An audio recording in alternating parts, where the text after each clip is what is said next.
Hello दोस्तों। स्वागत है आपका आपके अपने यूट्यूब चैनल माँ साधे क्लासेज पर और मैं हूं महेंद्र सिंह।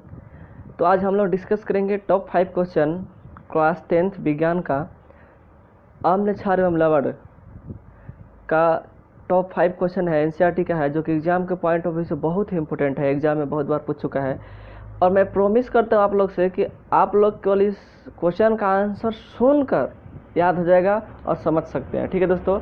और मैंने इस चैप्टर का आम्ल क्षार एवं लवण अध्याय 2 चैप्टर का बहुत सारा वीडियो अपलोड किया। आप लोगों ने उसको नहीं देखा है तो उसका लिंक प्ले लिस्ट में मतलब है और डिस्क्रिप्शन बॉक्स में भी लिंक मिल जाएगा और उसका प्ले लिस्ट बना हुआ है, तो आप जाकर प्ले लिस्ट में देख सकते हैं। ठीक है दोस्तों। अगर आप मेरे नए व्यूअर हैं तो आपसे रिक्वेस्ट है कि सबसे पहले चैनल को सब्सक्राइब करें। रेड कलर में सब्सक्राइब लिखा होगा, उस पर टच कर ले। उस पर टच करके फिर एक घंटी का निशान आएगा, उस पर भी टच कर ले। उस पर टच करने के बाद ऑल का आएगा तो ऑल पर भी टच कर ले। इससे आपको क्या बेनिफिट होगा कि मैं कोई भी वीडियो अपलोड करूंगा तो उसका नोटिफिकेशन आपके पास पहुंच जाएगा। ठीक है दोस्तों। तो चलिए ये स्टार्ट करते हैं। तो आपका फर्स्ट क्वेश्चन है कि जल की अनुपस्थिति में अम्ल का व्यवहार अम्लीय क्यों नहीं होता है। 2 नंबर के लिए बहुत ही इंपॉर्टेंट क्वेश्चन है ये, कि जल की क्वेश्चन कह रहा है कि जल की अनुपस्थिति में, यानी कि जल नहीं होता है, यानी कि जल की अनुपस्थिति में अम्ल का व्यवहार अम्लीय क्यों नहीं होता है। तो आपको 2 पॉइंट बताते चले कि अम्ल जो होता है जल में घुलकर H+ आयन देता है ना। तो जब जल रहेगा ही नहीं तो वो H+ आयन कहाँ से देगा। तो जब H+ आयन नहीं देगा अम्ल, तो वो क्या अम्ल नहीं कहलाएगा, यानी कि उसका जो बिहेव होगा, उसका जो व्यवहार होगा अम्लीय नहीं होगा। तो वही लिखे है इसका आंसर कि अम्ल जो होता है जलीय विलयन में H+ आयन देते हैं। जब जल रहेंगे तब H+ आयन देंगे, जब जल रहेंगे ही नहीं, अनुपस्थिति मतलब क्या, जल नहीं रहेंगे, तो अम्ल जल की अनुपस्थिति में H+ आयन नहीं देते हैं। जब H+ आयन नहीं देंगे तो क्या होंगे, अम्लीय नहीं कहलाएंगे। और जब अम्लीय कहलाएंगे ही नहीं तो उसमें अम्ल का गुण यानी कि व्यवहार वो अम्ल की तरह नहीं करेंगे। ठीक है दोस्तों, ये आपका आंसर है। तो चलिए नेक्स्ट क्वेश्चन के पास चलते हैं। नेक्स्ट क्वेश्चन है आपका कि ताजे दूध के pH का मान 6 होता है, तो दही बन जाने पर इसके pH के मान में क्या परिवर्तन होगा। यानी कह रहा है कि ताज़ा जो दूध है उसका pH का मान 6 होता है, जब दही बन जाएगा तो इसके pH मान में क्या परिवर्तन होगा। तो आप लोग एक बात को याद रखिएगा कि जो अम्ल होता है उसका pH मान जो होता है 7 से कम होता है, और जो क्षार या क्षारक होता है उसका pH मान 7 से अधिक होता है, और उदासीन विलयन का pH मान 7 होता है। ये 1 नंबर के लिए तीनों पॉइंट बहुत ही इंपॉर्टेंट है। ठीक है दोस्तों।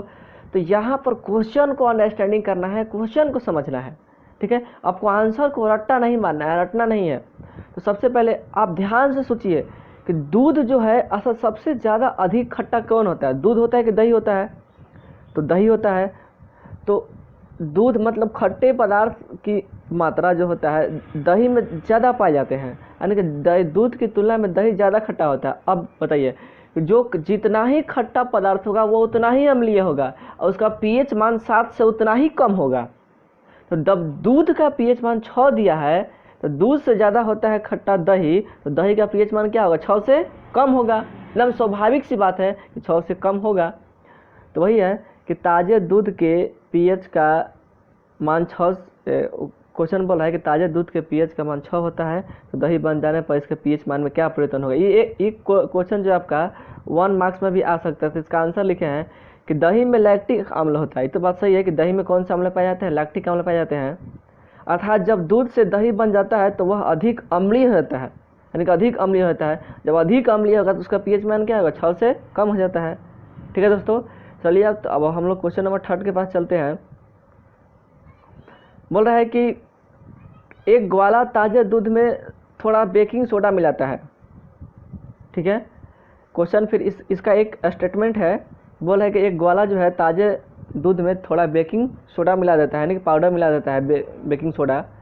तो उसका आंसर का क्वेश्चन है इसका कि ताज़े दूध के pH के मान को 6 से बदलकर थोड़ा क्षारीय क्यों बना देता है। यानी कि 6 से, जब ताज़ा दूध का pH मान 6 होता है तो 6 से अधिक क्यों कर देता है, मतलब क्षारीय क्यों बना देता है, यानी कि 7 से अधिक क्यों कर देता है वही। तो इसका आंसर है कि दूध की प्रकृति का अम्लीय होता है। बात सही है कि दूध की प्रकृति जो होता है अम्लीय होता है, यानी कि दूध में अम्ल पाया जाता है। इसलिए दूध में बेकिंग सोडा मिलाकर उसे क्षारीय बना दिया जाता है ताकि दूध अधिक दिन तक रह सके, अर्थात दूध फटे नहीं। और दूध फटने का तात्पर्य क्या है कि दूध खट्टा ना हो जाए, इसलिए उसमें पाउडर मिलाया जाता है।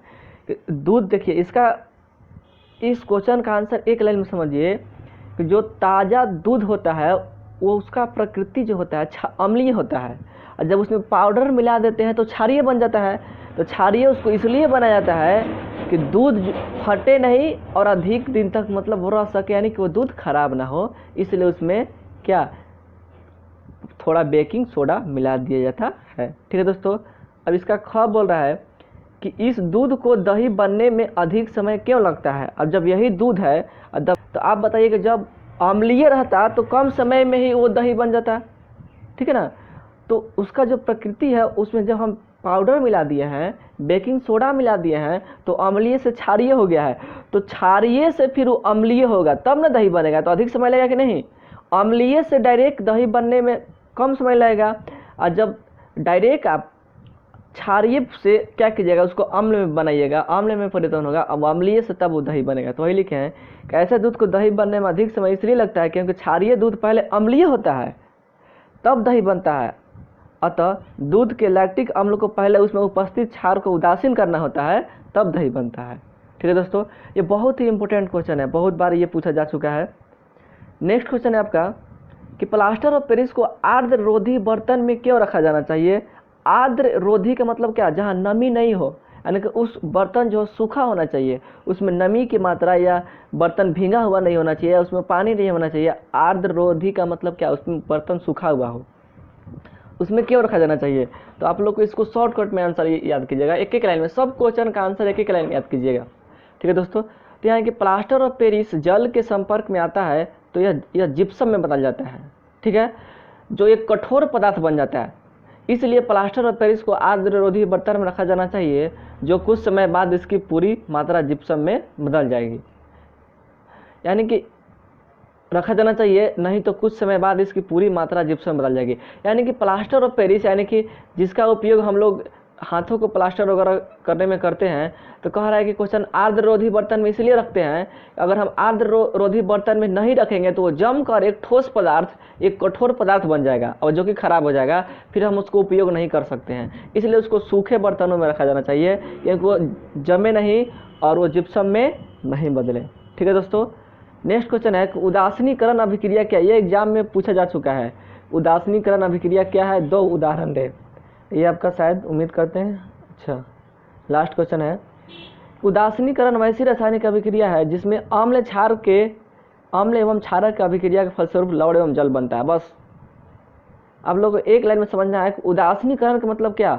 उदासीनीकरण अभिक्रिया का मतलब है कि अम्ल एवं क्षारक दोनों आपस में अभिक्रिया करके लवण एवं जल बनाएगा। जैसे देखिए NOH क्षारक हो गया, HCl अम्ल हो गया, हाइड्रोक्लोरिक अम्ल, जब ये NaCl बना तो यानी कि नमक, लवण हो गया, H2O क्या हो गया, जल हो गया। ठीक है दोस्तों, अब चलते हैं हम लोग नेक्स्ट क्वेश्चन के पास। नेक्स्ट क्वेश्चन है कि धोवन सोडा एवं बेकिंग सोडा के दो उपयोग बताइए। तो इसका बहुत सारा हम लोग धोवन सोडा बेकिंग सोडा पर एक अलग अलग वीडियो अपलोड किया है, और अगर आप लोगों ने उसको नहीं देखा है तो प्ले लिस्ट में जाकर देख सकते हैं, या माँ साधे क्लासेज यूट्यूब पर सर्च करके और उसमें बेकिंग सोडा या धोवन सोडा लिखिएगा तो उसका वीडियो आ जाएगा, आप लोग उसको देख सकते हैं, अच्छी तरीक़े से समझ सकते हैं।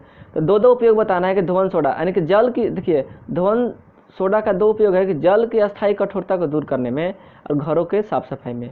हाँ, अब बेकिंग सोडा का 2 उपयोग है कि बेकिंग पाउडर बनाने में और सोडा अम्ल अग्निशामक में, ठीक ना, सोडा अम्ल अग्निशामक के अंदर। ठीक है, ये 2 उपयोग। तो बस ये 5 क्वेश्चन आप लोगों का समाप्त होता है। अगर आप लोगों ने इस वीडियो को अच्छा लगा हो आप लोगों को तो लाइक शेयर कमेंट अवश्य करें और अपने दोस्तों तक अधिक से अधिक शेयर करें। Thank you for watching my video. जय हिंद, जय भारत। अब मिलेंगे नेक्स्ट वीडियो में। चलिए ठीक है दोस्तों। हाँ, अगर आप लोगों ने इसका PDF चाहते हैं कि इसका PDF मिले तो आप अपना नंबर कमेंट में लिख सकते हैं और हम सेंड कर देंगे। ठीक है दोस्तों, ओके, थैंक यू।